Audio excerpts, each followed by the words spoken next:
Graham? Or what? Oh yes, not that I took much notice of it.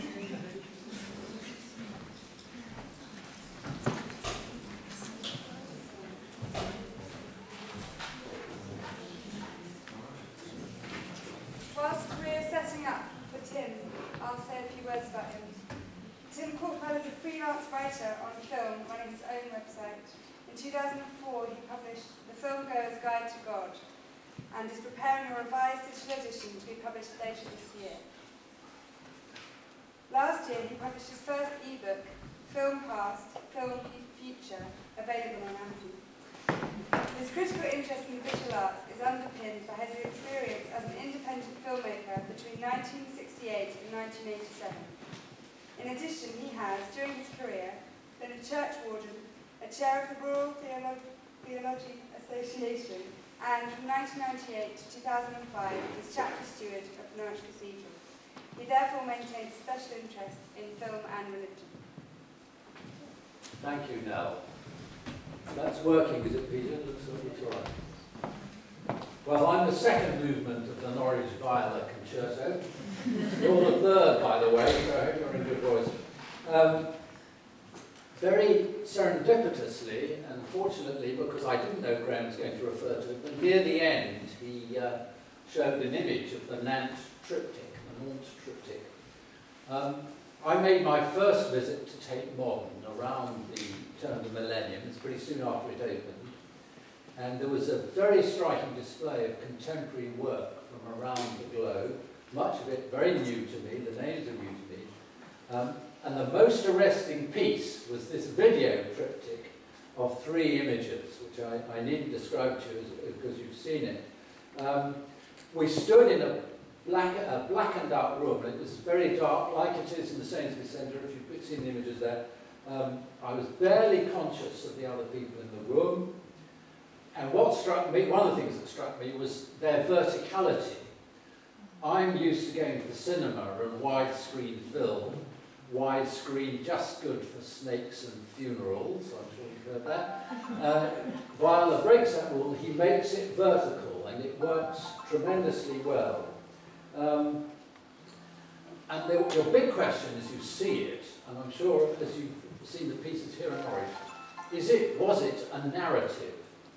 And Graham's referred to this in what Viola is about. I mean, there's being born, there's passing away, there's the idea of this compelling central image of the man in water. Is this between birth and death? Is it an image of the soul? Is it the waters of the womb, of baptism, of death? Is it the afterlife we're witnessing? And I think it's very important, as Graham has explained, what you bring to the piece is very, very crucial. Personally, I interpreted it religiously, although spiritually might be a better word. Is birth and death the limiting boundaries of our existence? And I was encouraged in interpreting it in a religious way by the fact it was called a triptych, and Graham's explained why. And it was first shown in the Oratory Chapel of the Fine Arts Museum in Nantes, in France, which is why it's called the Nantes Triptych. And let me, from that sublime moment, let me come right down to earth and say, if you look on YouTube, you can find there's several Viola clips which are well worth seeing on their own. But there is a clip of the film he made in the 1970s, very early work, called The Reflecting Pool. There's a pool in woods, a man approaches and he jumps as if to go into the water, but his body freezes in midair. And then the water underneath moves as if he's fallen into it and is swimming around in it. And then slowly the body frozen in midair disappears and the light in the wood changes. And at the end of the thing, it's about 7 minutes, the man surfaces and climbs out of the pool and walks off. I mean, I didn't interpret that religiously. It's actually very, very striking and humorous almost. But obviously it's a signal to Viola's very early engagement with using water on film as an image. Right. In the early 70s, I first heard Viola's name in the early 70s. I haven't seen any of his work. At that time, I was very much into the American underground. I was a filmmaker myself, very much wanting to make films like the American underground, or as it was beginning to be called then, the American avant-garde. And I'm going to get technical at this point, if you don't mind. I brought some objects just to illustrate the point. Will that be more interesting? In this magic package, there is a 16mm Bolex camera. I thought I'd bring it along because the younger members of you might think, what on earth is that? Because it's already an antique, frankly. It's a wonderful piece of engineering. If you open it up, you can't really see this, but there's a reel of film that holds about 100 feet of film. It lasts for 3.5 minutes, and by golly, for me in my impecunious youth, it was jolly expensive. Now, hold on, don't let me forget that, Pete. In the early 80s, of course, we started getting VHS tapes, which this one holds 4 hours and was much cheaper than film. And now, of course, with the digital video disc, that holds 4 hours, 8 hours plus, and is even cheaper. We've seen, just like with computers, there's been a technical revolution for filmmaking, and Viola has been at the forefront of not so much making the revolution, but exploiting it. Video technology is quite different from film technology, and frankly, I'm a bit out of my depth as to how it works.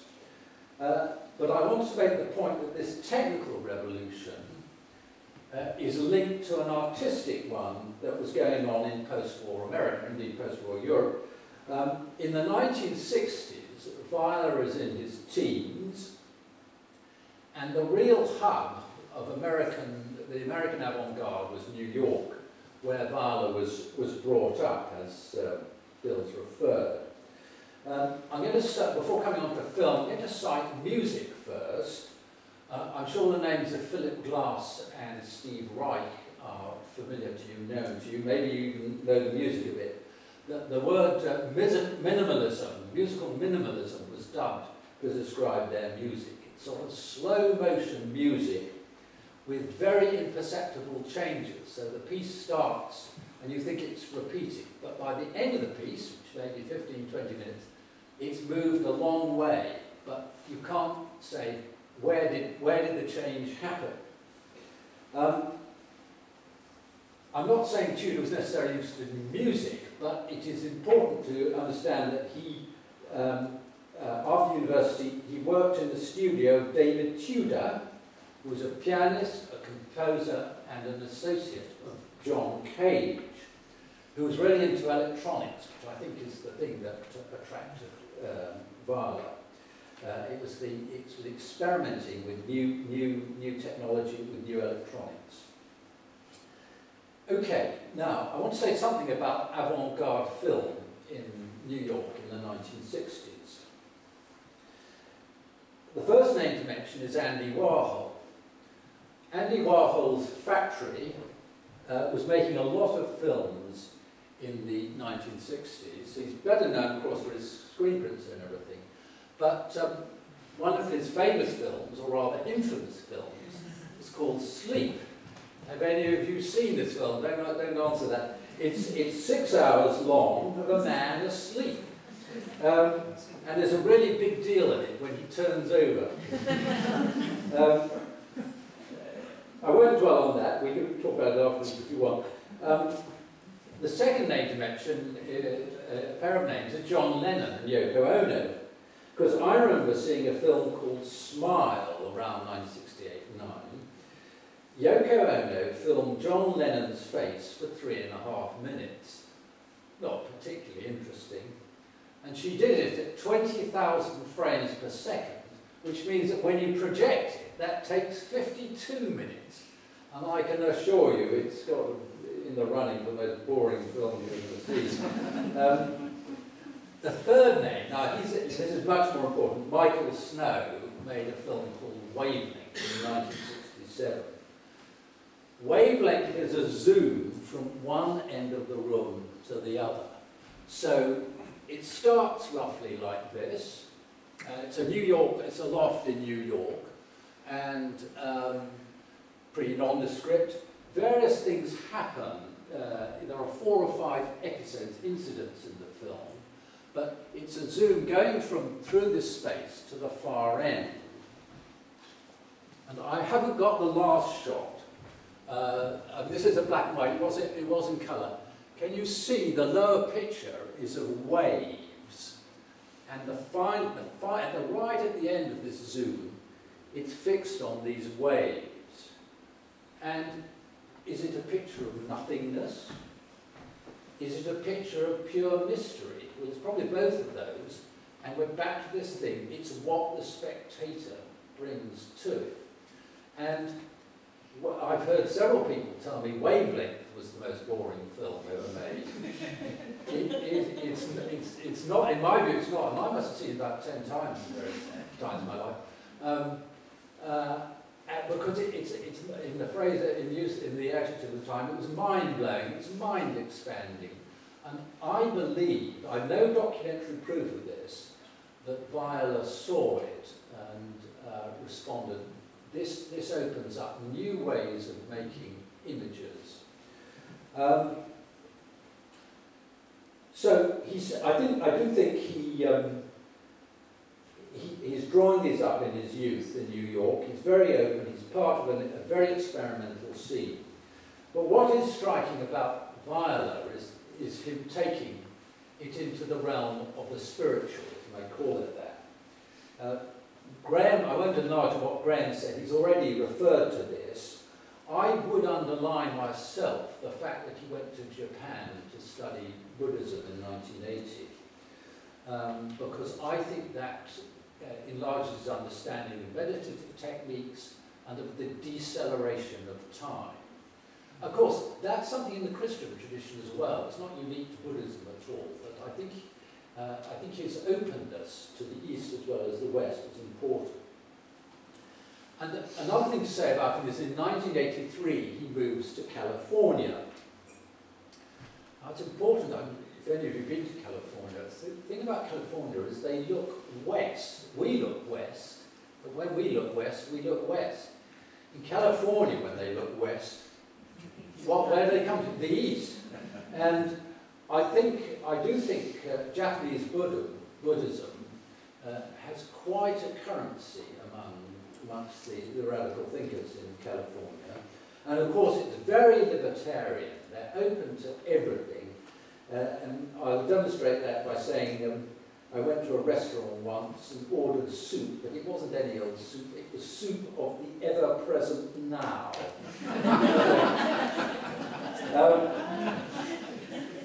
I think Viola, in the early 80s, he's experimenting like mad, as I've explained. In the early 80s, he becomes interested in what I might call the moment of stasis and the potential and the energy in that. Now, narrative film deals with drama, as you know, tensions and climaxes. Graham's mentioned the word Tchaikovsky, mentioned the word Andrei Tarkovsky, the Russian filmmaker. I think it's unavoidable, but in mentioning Tarkovsky, I don't think there's any influence from Tarkovsky on Viola or Viola on Tarkovsky. It's just the zeitgeist. Now, The Sacrifice is a film about the catastrophe, probably a nuclear catastrophe, and Alexander, the main protagonist, has this vision of the catastrophe arriving and a whole crowd being panic-stricken and running, and it's filmed in slow motion. And you know, watching the Quintet of the Unseen, that's the one in the Undercroft, isn't it? You know, their emotion is about something, and as Graham said, people coming out saying, "Where's the body?" You think, why? Tarkovsky's film provides a why it should be like this. But that's the difference between narrative film and what Viola is doing. But I also wanted to mention his film Stalker, which near the end, it's not the absolute end, near the end, the three main protagonists who've been on a journey come to a room where their deepest wishes are to be realised. And Tarkovsky has one of the most magnificent things in all cinema. It's a 7-minute shot of which starts fairly close to them, and then the camera pulls back across a pool of water, and there's a shower of water and drops on the water, and then the drops fall away, and the water becomes calmer. And the camera's pulled back even further. Sorry, not great pictures, but it feels very close to what Viola is doing in terms of its use of water as a really magical, important medium, and this deceleration, this slow motion cinema, as I call it.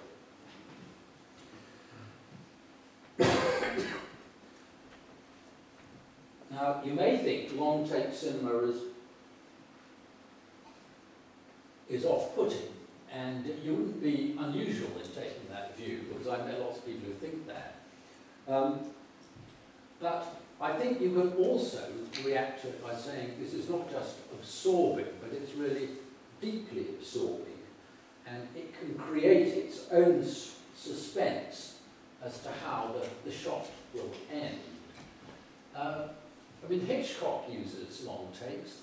Marnie opens with the camera looking down on a hall of people at a reception in a rather posh house in northeastern USA.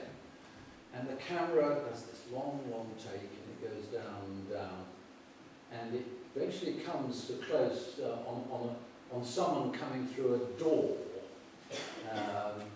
And that's the trigger. This is the end of the film. That's the trigger for the story. The person who walks through that door is a very key person in setting the drama and train. Hitchcock's the master of suspense, and he knows that these long, uninterrupted shots are wonderful at creating suspense.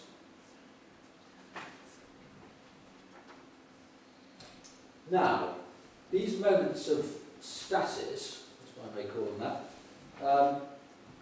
are moments of feeling. Graham's already referred to the importance of feeling in Viola's work. Not just emotion, but intensely felt emotion, which is created by the slowness of the image, the slow changing image. And you may have heard the soundbite, "The heart has its reasons, which reason knows not of." And I think this links up with what Graham is saying about Viola being interested in experiencing sacred being, I won't put it any more than that, at first hand, rather than seeing it through an intellectual process, through a knowledge process. In 1976, he made a video called "The Space Between the Teeth."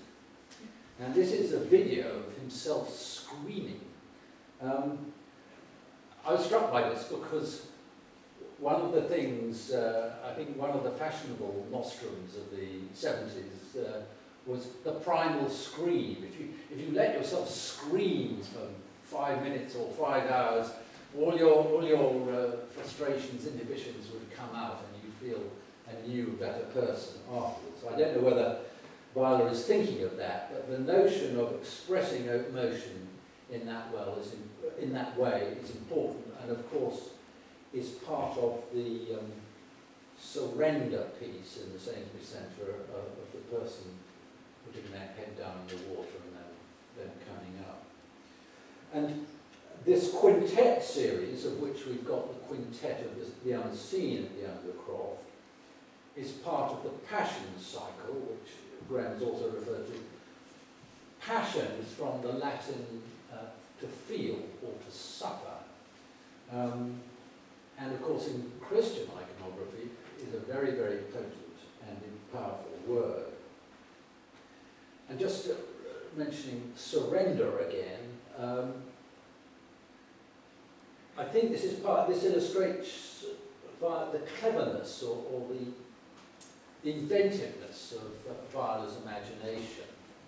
He doesn't just show someone emoting, but by having them go down and disturbing the water, and he's filmed the reflection on the person, it creates this wave in the image, which I think increases the mysteriousness of it. It makes it less prosaic than it might be. It's a question of judgment, that.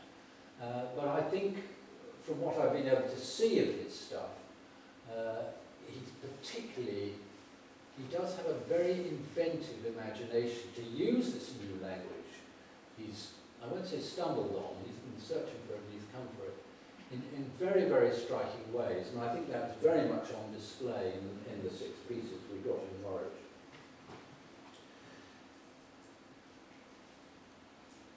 To take them in, mood is important, I think. If you're distracted, like taking in any work of art, if you're distracted, it's not going to be very easy, it's not going to be very successful. But I do think it's very important to come to his work and try and slow yourself down, throw away your watch, and just take it in as you see it. And I also think, I'm sure this is borne out by looking at a list of the works he's made and where they've been shown, is that where we see them is very, very important as well. And I'm sure he'd be the first to say, don't watch them on YouTube. If you've got YouTube and nothing else, I take YouTube. But he's done a lot of installations in churches and cathedrals, and perhaps other sacred spaces, I don't know. And obviously he's used museums, and that's part of the breaking down the boundary between the religious and the secular.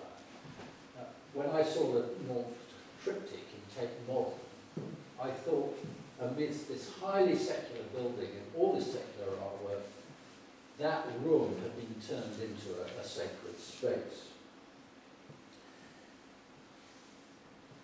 On YouTube, there's a rather good clip of him inside a gasometer in Oberhausen in Germany, where he's getting ready for an installation of something a piece called 5 Angels for the Millennium. And because the gasometer is absolutely colossal, vertically colossal. And he's very, very taken by the fact that in a cathedral, the sound echoes take 6 or 7 seconds to die away in a large cathedral. In this gasometer, he was timing it, and it takes 10 seconds to die away. And he thinks, oh, this was magic, as indeed it is.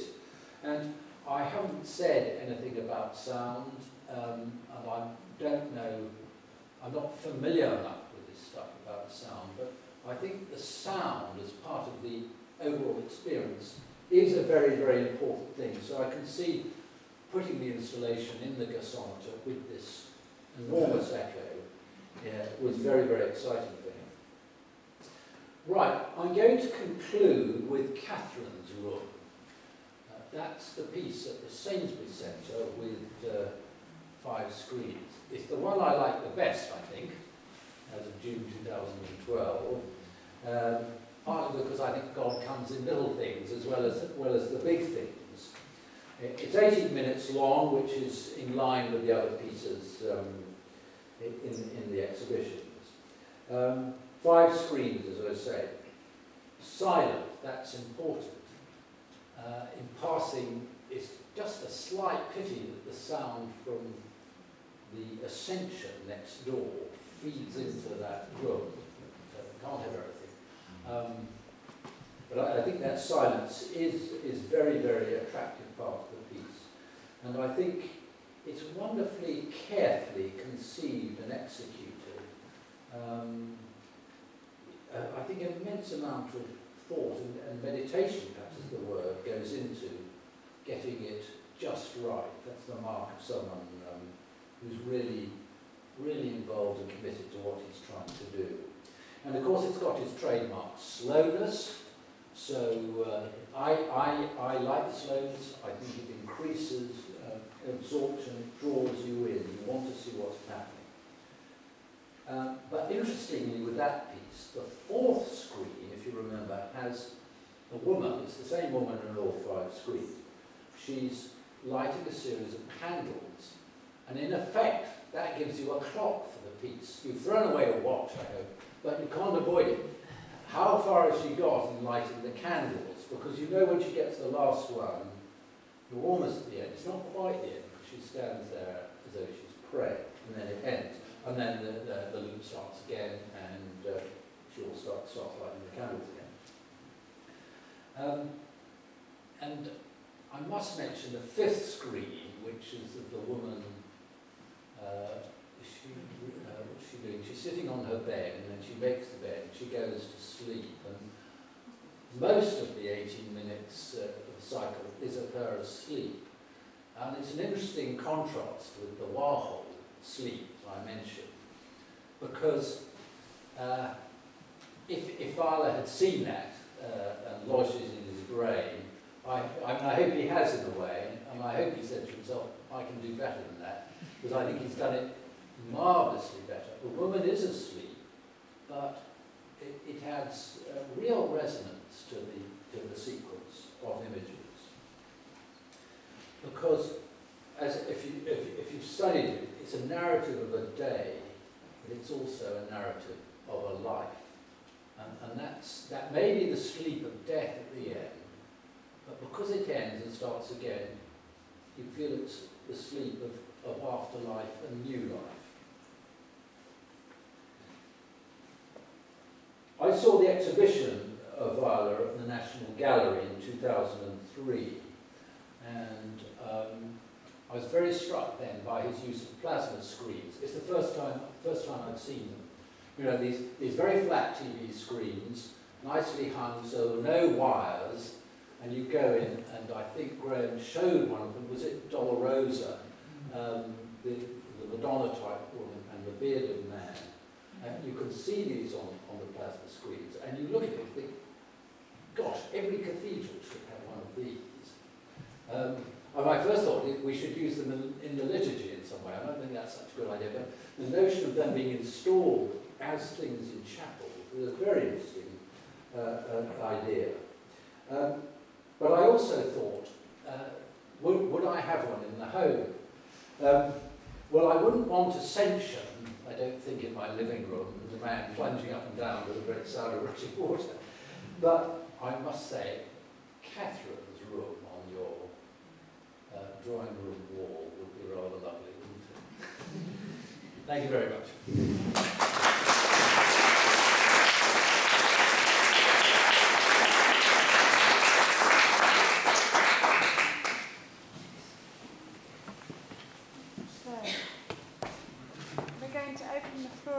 Questions, and Peter and Graham left.